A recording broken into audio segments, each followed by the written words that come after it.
Hey, what is going on, guys? Got the rack installed, as you can see behind me, and I apologize, this is not during the day. Started shooting the video yesterday on the install process, and I decided like a quarter of the way through, why am I going to do an install video when it's really straightforward on doing the install? Because if you take a look at this photo over here, this was when I unboxed the rack and pulled all the bolts out and the bags and stuff, and I'll admit, it was a little like, oh man, I kind of suck at putting things together.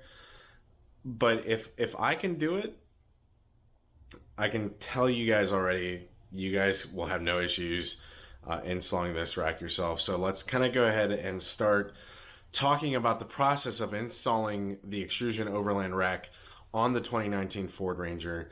Now, depending on how you option yours out when you purchase it, there are some different things that are on mine that might not apply to yours.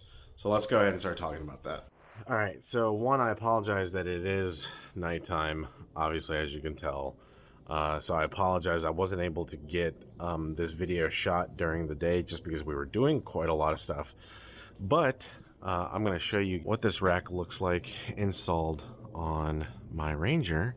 And this is very bare bones right now because I haven't been able to install all the accessories back on here. I need a couple brackets for a few things. I opted for the aluminum bracing on the rack itself. And the great thing about this, so when I unboxed this, I thought it was just going to be like a raw metal. And a part of me was like, well, what if it, you know, if it's not stainless, this could possibly rust, but it has like a clear coat on it, which is really nice. So this is just a reinforcement bracing on here, and I installed the grab handles on to the side of the rack, which is really nice because when you're trying to lift yourself up to, you know, to put the tent back in, it's nice to have a few handle brace points. It's nice to have a few handles on the rack itself, and so you can always add more to them later. When it comes to installing the rack, it's fairly simple. So here's a few pointers. Let me go ahead and open this tailgate up. When you unbox everything, you're basically going to have, now in my case, I had 2 side beams per side on my rack. In my case, I had 2 side beams per side on my rack. Most kits will only come with one of these side beams, and I added 2. Now when you put this together, it's going to come in, I would say, if you kind of break it down into 4 different quadrants, right? You've got these side panels that go on the front and rear of the bed, and then you got the same on the other side. And then you've got these square plates that basically connect your side beam to bed mounting bars. And I'm really going to try to keep this non-technical, and I'm going to point them out as I'm going through. I'm probably not calling them the correct things, but I'm just going to kind of tell you what I call them.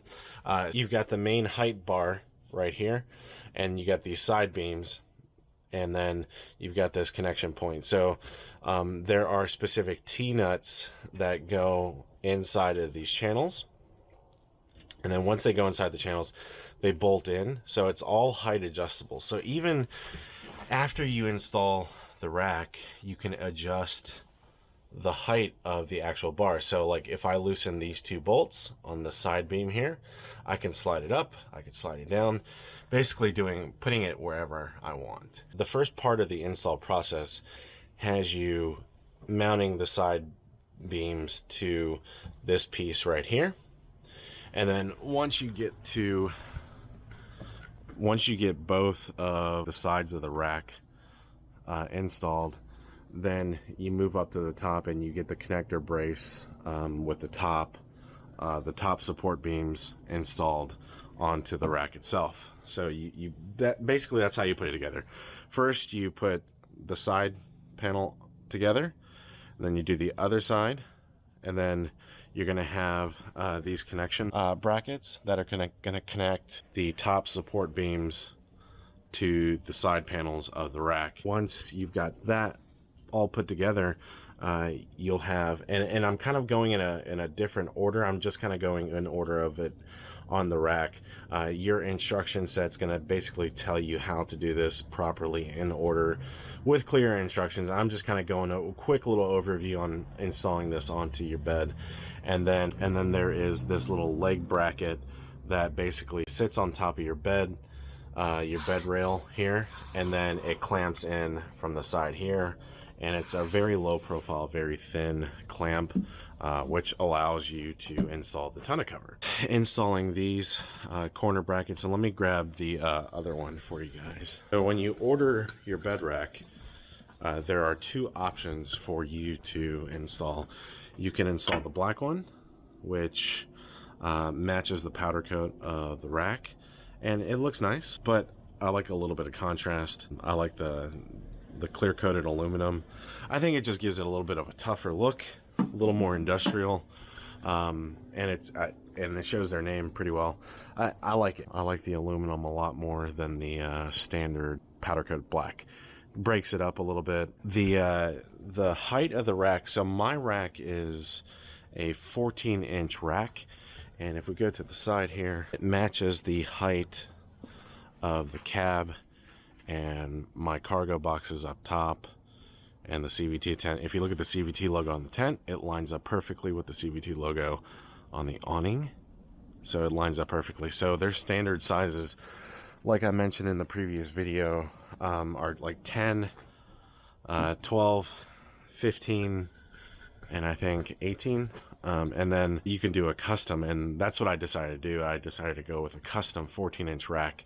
Now, I will say, comparing it to the RCI rack, having that 2 inches of extra height on the rack, one, sitting inside the bed to do stuff, I'm about 6'1". I can sit inside here comfortably now without cranking my neck sideways and actually do stuff inside of the bed itself. I can clean the glass. There's just even just the 2 extra inches of height gives you the room you need to sit comfortably. The rear view mirror with the 14-inch rack, I can see a lot more out the back. I had a very small window to see out the rear view mirror, especially with the tire carrier. But with the 14-inch rack, I can see a lot more out of the rear view. So overall though, I think, and you're looking to add a roof rack onto your truck, I think 14 is a good height if you have a Princey rack. On my truck, I have the Princey rack. I have the Rome 83 liter on top, and the 14-inch rack with the CVT mount Shasta lines up absolutely perfect. Obviously, do your own measurements. If you have a rack or you have a KC rack, you're going to want to do your own measurements based on your tent. This is just my setup, so it could be different for yours. Overall though, let me show you guys how the T-nut system works. So your rack is going to come with a bunch of these T-nut inserts, and they have like a little ball bearing on the back of it, basically to slide along in the channel, and it's super simple. So I'm going to show you guys how to do it right here. So let's say I wanted to mount something on this rail. Let's say it was a light, or you wanted to mount whatever, right? Like a handle or something. First, you would need to figure out if you need like 2 of these, you need 3 of these, 4 of these to mount whatever it is you're mounting. And then basically, you don't have to take this apart to slide these in. These basically slide in like this and push in. And you see how it sits in the channel? You just kind of lift it up, put it along the rail, and look at that. It is able to slide, and you can move it along in any position you want. And to take it out, it's really simple. Basically, I just take a pair of needle nose pliers and grab it and kind of flip it back and then flip it out. There's probably a way, you see there's a little bit of give. You can kind of push onto the T-nut to kind of pull it back out. So that's typically what I do. You see that pile of wires and lights in the back. I've got to spend some time this week figuring out some mounting points. I think I'm going to mount my lights higher on the rack to kind of have them face out a little bit more. They're KC style projector lights, so I think I'm going to mount those that way, a little bit higher on the rack. Once I get the lighting kind of done as far as like getting the chase bar back on, getting the corner lights back on the truck. I'm gonna do a follow-up video showing you guys how I did that. But overall, if you're wondering how long it would take you to install this rack, if I had to do it again, I could probably do it in about an hour and a half. It is easier if someone can give you a hand to, obviously, it took a little bit longer because we had to remove the tent. I had to disassemble the RCI rack. I had to remove all the wiring. We had to pull the tent off. I had to assemble the rack, put the new rack on, put the tent back on, and then pretty much bolt everything back in. It took me a few hours for sure because I took my time. We kind of stopped like halfway through to do a few other things. I was helping out with the Jeep a little bit. So overall though, I think if I had to put someone else's together, maybe about an hour and a half. And if I had a few hands to help me kind of, you know, hold everything up, basically, you know, like I said in the beginning of the video, you got the small the sidebars, and then you got to connect. You basically got to put the sides of the rack together first, and then you connect the center beams. And if you got two support beams down the center, you'll do that. And then you need to do the corner braces if you have those, and then that's pretty much it. And then you kind of lock it in with after you attach the base feet onto the sides of the rack, and then of course you just have those connectors, and all the instructions come with the rack, and it looks a little bit more daunting. Xtrusion wasn't that bad, it was just new to me. But I do like, the one thing I do like about the Xtrusion, or a lot more than the RCI, are like these zinc coated bolts. It gives it a really rugged look. Now, if you don't have the side braces, the connectors with it, you're not going to see these. But I like the bolts. They're really, really high quality. Everything on this rack is really high quality. And the best part is, if you look inside there, all those channel rails that you see inside here are places you can mount things. You know, like in my last video, they were talking about the slide. You put lights pretty much anywhere on this rack. So I know this wasn't a detailed installed video just because yesterday was kind of crazy. It turned into basically like a 14-hour day. And it was really hard to keep up with shooting footage throughout the entire process. All right, so there you go. You know, I hope this video was somewhat helpful. Once again, I apologize for not getting like a step-by-step video posted of the install, but overall it's super easy. It's not bad. And like I said, if you guys have any questions, leave a comment below and I'll go ahead and answer that for you, or I'll help out. If you do purchase the rack, I'll help you out. Also, in the link in the description is the Facebook group for Xtrusion Overland racks. So if you're interested in the rack and you have specific questions, the owner's in there. Hop into that Facebook group, add yourself, and you'll get approved. I help moderate it. But yeah, if you guys have any questions, drop them here in the comment or hop into the Facebook group if you have a Facebook. I hope you guys enjoyed this video. I hope it made the decision a little bit easier if you are looking to buy an Xtrusion Overland rack. I will say the quality is really, really nice. I'm super happy with it. The owner has been super helpful with answering my questions every step of the way.